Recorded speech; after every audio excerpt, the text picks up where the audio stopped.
I think we can all expect a heavy influx of developers talking about next-gen hardware and exactly what we're going to be getting, their hopes, their predictions, what they maybe already have but aren't officially announcing.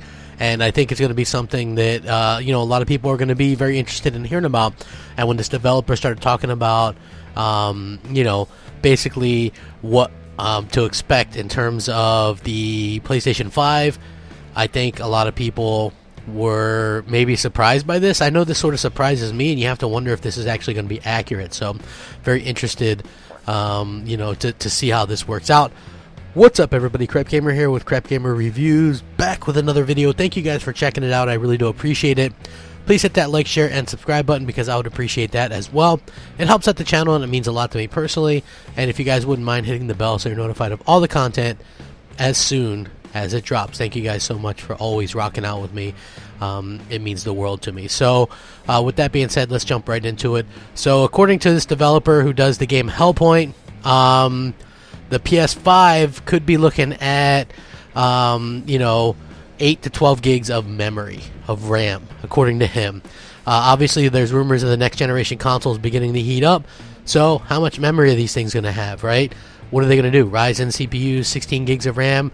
Mark, who's the technical director of the game Hellpoint and a veteran of AAA game industry for over 15 years, thinks we're not going to see a jump that big. Speaking exclusively to Gaming Bolt, he said the next-gen consoles will have RAM ranging from 8 to 12 gigs, since 16 gigs of RAM is far beyond the scope of what any current game uses. He says, I don't think we'll see 16 gigs of RAM. Most games don't use that much RAM anyways. I think the next generation will probably be between 8 and 12 gigs.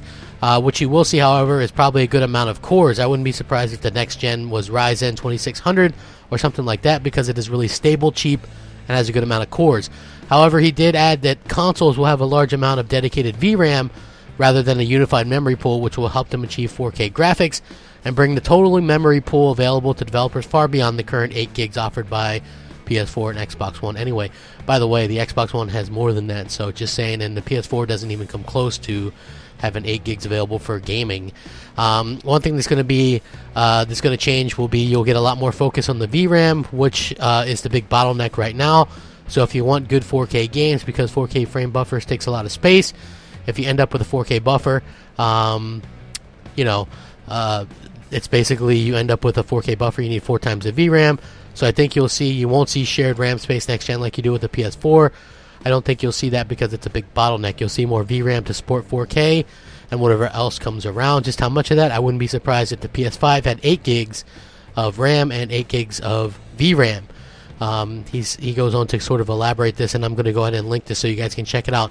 Very interesting.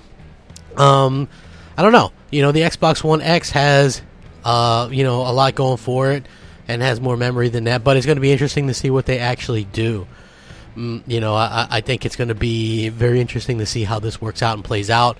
I don't know. Is that a good or bad thing? I can think that some PlayStation fans probably wouldn't be happy with that low amount. So let me know what you guys think. Sound off, rate, comment, subscribe. Rack 'em up. Crapgamer out.